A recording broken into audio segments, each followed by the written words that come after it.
Hello guys, ఈరోజు మన విజయ్ తలపతి గారు నటించిన the greatest of all time movie review ఎలా ఉందో చూడబోతున్నాం. మొత్తానికైతే ఈ మూవీని అయితే నేను వెళ్ళాలా వద్దా అనుకుని అయితే మూవీ థియేటర్కి అయితే వెళ్ళాను. థియేటర్ బయటకు వచ్చిన తర్వాత నాకైతే అనిపించింది అసలు ఈ మూవీకి నేను ఎందుకు వచ్చానా అని. మీరు ఈ మూవీని కానీ చూసుకున్నట్లయితే ఈ మూవీ వచ్చేసి మన విజయ్ తలపతి గారి కెరియర్లో లాస్ట్ మూవీ అయితే కాబోతుంది. ఈ మూవీ వచ్చేసి ఒక ఇంపాక్ట్ అనేది క్రియేట్ చేయాల్సింది. అలాగే కాకుండా ఈ మూవీ వచ్చేసి వరస్ట్ మూవీకి అయితే విజయ్ తలపతి గారి కెరియర్లో అయితే నిలుస్తుంది.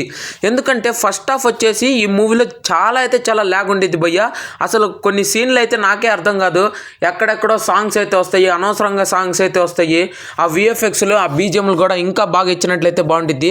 మొత్తానికైతే ఈ ఫస్ట్ హాఫ్ అనేది ల్యాగ్ ఉండే అనుకుంటే ఇంకా సెకండ్ హాఫ్ వచ్చేసి స్టోరీ ఒకవైపు అయితే వెళ్తూ ఉండిద్ది. మళ్ళీ అక్కడక్కడైతే సాంగ్స్ అనేది ఉంటాయి. కొన్ని క్యామియోస్ కూడా పెట్టారు. అది ఎందుకు పెట్టారో కూడా నాకు అర్థమే కాలేదు. ఒక క్లైమాక్స్ అయితే మొత్తం రోతగా అయితే ఉండిద్ది భయ్య. అసలు ఆ క్లైమాక్స్ అనేది ఎందుకు తీశారో కూడా అర్థం కాలేదు. మన వెంకట్ ప్రభు గారు వచ్చేసి కస్టడీ మూవీ మరియు మన మానాడు మూవీని అయితే చాలా బాగా అయితే తీశారు. అలాంటి మూవీలు తీసిన ఆయనకే ఈ మూవీ తీయటం రాలేదు భయ్య. ఎందుకంటే ఈ మూవీ చాలా చెత్తగా అయితే ఉంది.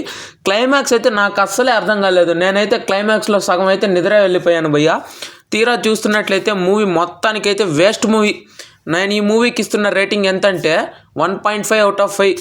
ఎందుకంటే విజయ్ తలపతి గారికి అంత ఫేమ్ ఉన్నా కానీ ఈ మూవీ చూస్తున్నట్లయితే నాకైతే ఇష్టమే కాలేదు. అసలు విజయ్ తలపతి గారు ఎందుకు ఒప్పుకున్నారని కూడా నాకు అర్థం కాలేదు భయ్య. నాకు ఈ మూవీలో ఒకటైతే నచ్చింది. విజయ్ తలపతి గారిది డిఏజింగ్ లుక్ అయితే చేశారు కదా. ఈ డిఏజింగ్ లుక్ మరియు విజయ్ తలపతి గారి ఓల్డ్ లుక్తో అయితే కొన్ని సీన్స్ అయితే మస్తుగా అయితే ఉన్నాయి భయ్య. ఆ సీన్స్ కూడా నేను చాలా బాగా ఎంజాయ్ చేశాను. వేరే మూవీస్లో డబుల్ యాక్షన్ పెడితే అంతగా ఇంపాక్ట్ అనేది ఉండదు. ఈ మూవీలో డబుల్ యాక్షన్కి అయితే చూడొచ్చు భయ్య. ఓవరాల్గా చూసుకున్నట్లయితే ఈ మూవీ పెద్ద రోత మూవీ భయ్య. ఇంకా కొన్ని సీన్లో వచ్చేసి తమిళ్ రిఫరెన్స్ అయితే కనపడిద్ది భయ్య. ఇది తమిళ వాళ్ళకైతే సరైన మూవీ. మన తెలుగు ఆడియన్స్కి అయితే ఈ మూవీ అస్సలు అర్థం కాదు. ఎందుకంటే తమిళ్లో వాళ్ళకైతే డయాడ్ ఫ్యాన్స్ కదా విజయ్ తలపతి గారికి. వాళ్ళు ఎలాగున్నా కానీ మూవీ చూస్తారు. మనకు తెలుగు ఆడియన్స్ వచ్చేసి కంటెంట్ ఉంటే మాత్రమే అట్రాక్ట్ అవుతారు.